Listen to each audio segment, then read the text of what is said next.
correspondent. Good morning, Sherry Preston. Hi, guys. All right. I was gonna not speak there and you go. It works good at rehearsal. That would have been me. All right. So Harley-Davidson front and center yesterday afternoon surprised a lot of people with this announcement. What officially did they say? Well, Harley-Davidson says that these tariffs that have been imposed by Europe, that were put in place after the steel and aluminum tariffs put in place by the Trump White House, are going to cost an extra $2,200 per Harley sold in Europe. And Europe is a very important market for Harley-Davidson. It's the second largest market after the U.S. They sell a lot of bikes there. It's an important market that they're trying to sell more bikes. They're actually having Harley's 115th anniversary celebration in Prague coming up in a few weeks. And they, the pictures of bikes going through castles and hills in the Czech Republic, very important to them. They're saying that these tariffs are costing too much money and they're going to have to move production overseas.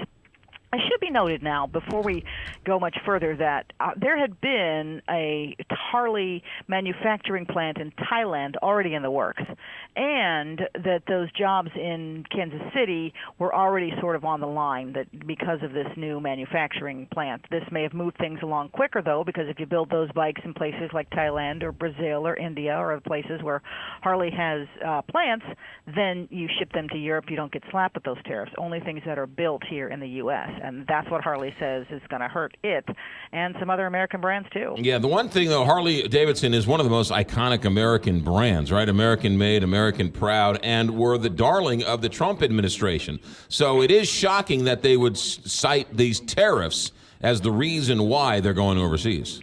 Well, if you remember, right after President Trump was elected, it was just after the election, Harley was one of the very first companies that he invited to the White House. He said he loves the brand. He loves that it's built in America. They brought bikes there. There were people clad in leather. They were there celebrating Harley-Davidson. And Harley saying this is not pleased President Trump. He has put out a tweet saying, I'm shocked that Harley is one of the first American companies to wave the white flag. You need to wait it out. And that's another thing that should be noted, too, is that the administration says this was never going to be an early, something that happened very quickly. These tariffs go, and they're playing the long game. They're saying that they're looking into the future so that throughout the 21st century they can level that playing field because the tariffs are too high. What Harley and other companies are saying is that, look, over the past 30 years we have become much more of a global company. We rely on European markets and markets in China and other places. We got to have that market, and we can't wait for the long game because this is costing us right now. It's one thing to slap a tariff on Harley-Davidson. It's another thing to slap a tariff on Jack Daniels. What's going on there? I know. Kentucky whiskey is another thing because they're saying they bring that whiskey over to Europe. Let's say a bottle of Maker's Mark costs 30 euros in France, and there is a market for that going on in Europe.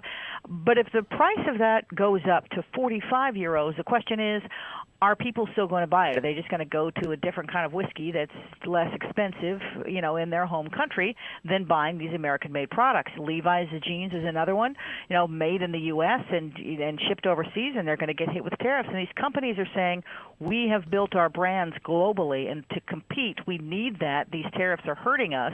The White House saying, you got to sit tight and wait and see what happens. Yeah, it's also the $15 you buy for the extra Maker's Mark. That's $15 you don't have to spend on something else. So it's a cyclical story.